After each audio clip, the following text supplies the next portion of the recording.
Boa noite. Eu vou fazer uma análise breve das respostas em referência à atividade que eu coloquei no Google Sala de Aula antes da suspensão das aulas. Agradeço o retorno de todos vocês à minha disciplina. Espero que minha explicação fique a mais didática possível. Quaisquer dúvidas de vocês, estou à disposição no grupo do WhatsApp da nossa disciplina. Primeira questão, a sequência numérica 283, 290, 297 até o termo n tem 7 termos. Qual é o valor de n? 18 de vocês acertaram, indicam que 4 quintos da turma teve um raciocínio matemático adequado para a resolução da questão. Essa maneira de resolver pode ser ou intuitiva ou com o uso de uma fórmula que eu vou explicar daqui a pouco. Vamos reparar que o primeiro termo da sequência, 283, para o segundo termo tem uma diferença de 7 unidades. Do segundo termo para o terceiro termo, também há uma diferença de 7 unidades. O que possivelmente a maioria de vocês fez para resolver a questão. Foram adicionando de 7 em 7 unidades até encontrar o sétimo termo, que é o valor de n, que no caso é 325.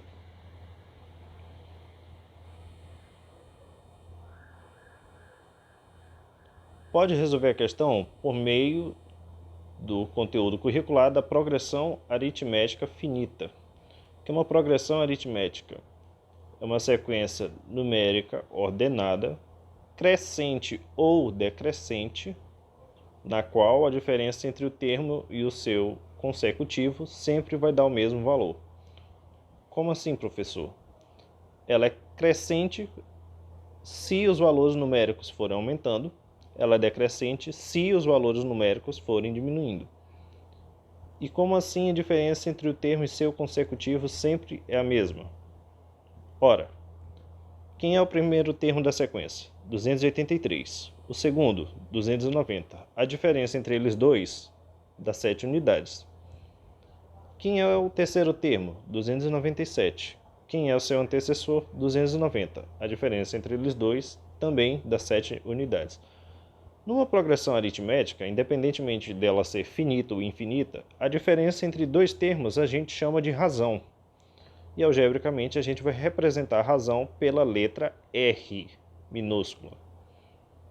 Na progressão aritmética, em representação algébrica, o primeiro termo a gente sempre chama de A1, o segundo de A2, o terceiro de A3 e assim consecutivamente.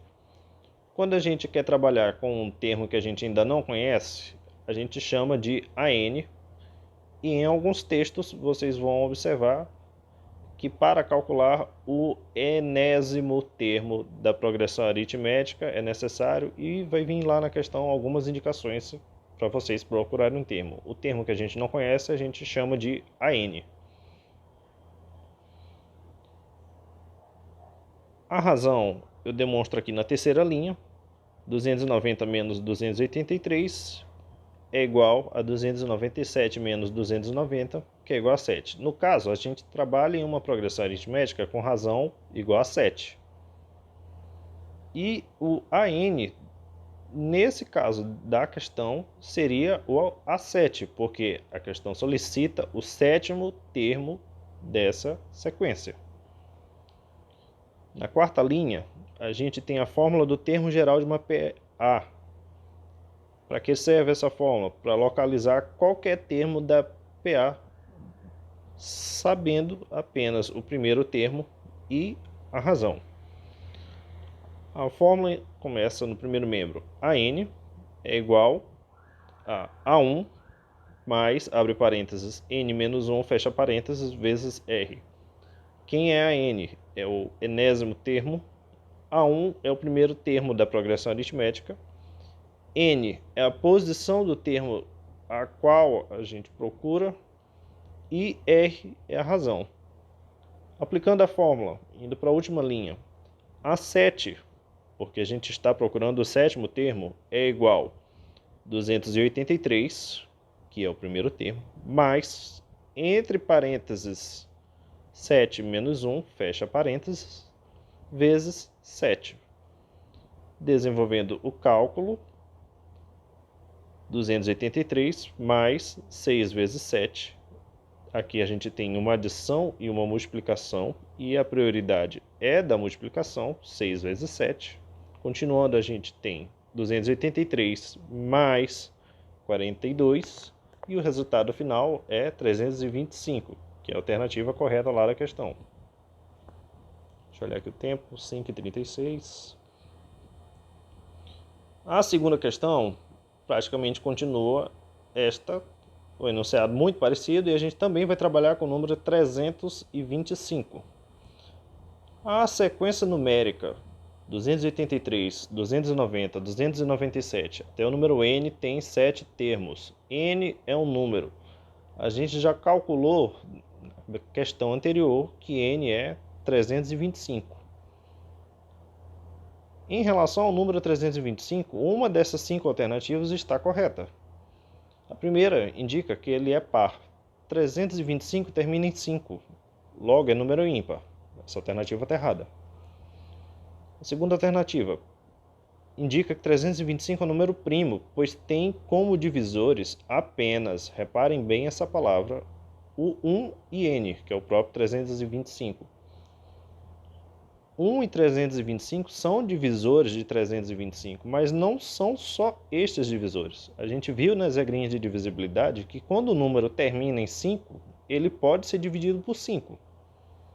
Logo, essa palavrinha restritiva aqui, apenas, ela é um ponto-chave para descartar essa alternativa. A próxima alternativa, que é a correta, indica que 325 é um número composto. Tem outros divisores além de 1 e n. O que eu acabei de explicar, 325 termina no dígito 5. Portanto, ela é divisível por 5. Aliás, ele é divisível por 5. Essa é a alternativa correta. Pouco mais da metade da sala acertou. A próxima alternativa indica que 325 é um número irracional. Não pode ser expresso sob a forma fracionária.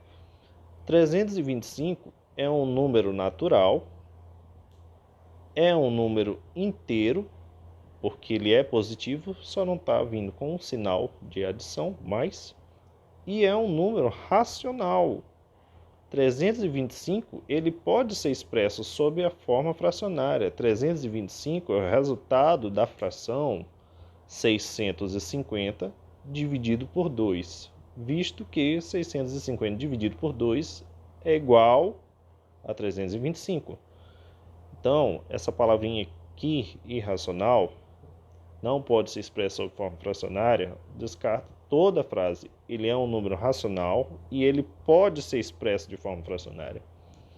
A última alternativa, possivelmente a mais fácil de descartar, indica que 325 é divisível por zero. Eu afirmei na sala de aula e afirmei também na última slide de aula que 325 não é divisível por zero, porque tem a regra universal, não existe divisão por zero em nenhum conjunto matemático. Deixa eu olhar aqui o tempo, 8 minutos e 54. A forma fatorada de um número natural, n, é 2 elevado à quinta vezes 5 elevado ao quadrado. Qual é o valor de n?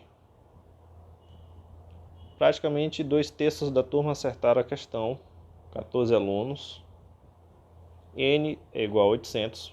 Vamos desenvolver essa fatoração. A forma fatorada de n, como veio anunciado na questão, 2 elevado à quinta vezes 5 elevado ao quadrado. 2 elevado à quinta significa que eu tenho que multiplicar o 2 por ele mesmo 5 vezes, e 5 elevado ao quadrado significa que eu tenho que multiplicar o 5 por ele mesmo 2 vezes. 2 vezes 2 vezes 2 vezes 2 vezes 2 são 32, e 5 vezes 5, 25. O resultado da multiplicação de 32 por 25 é 800. Prestem bastante atenção, muitos alunos ainda chegam no ensino superior cometendo esse erro básico, talvez por falta de atenção. 2 elevado à quinta é diferente de 5 elevado ao quadrado. Base e expoente não podem ser trocados para dar o mesmo resultado. Isso não funciona na potenciação. 2 elevado à quinta é diferente de 2 vezes 5. Muitos alunos erram por impulso uma expressão como 2 elevado a 5, pensando que é para multiplicar a base pelo expoente. E não é para fazer isso. É para multiplicar a base por ela mesma pelo número de vezes expresso no expoente. E a última observação aqui desse tópico é a propriedade comutativa da multiplicação. 2 vezes 5 é igual a 5 vezes 2. Trocando os fatores, você não altera o valor do produto. Na multiplicação, a gente pode trocar os fatores de ordem e observar o mesmo resultado. Na potenciação, não pode inverter base com a posição do expoente, pensando que vai dar o mesmo resultado.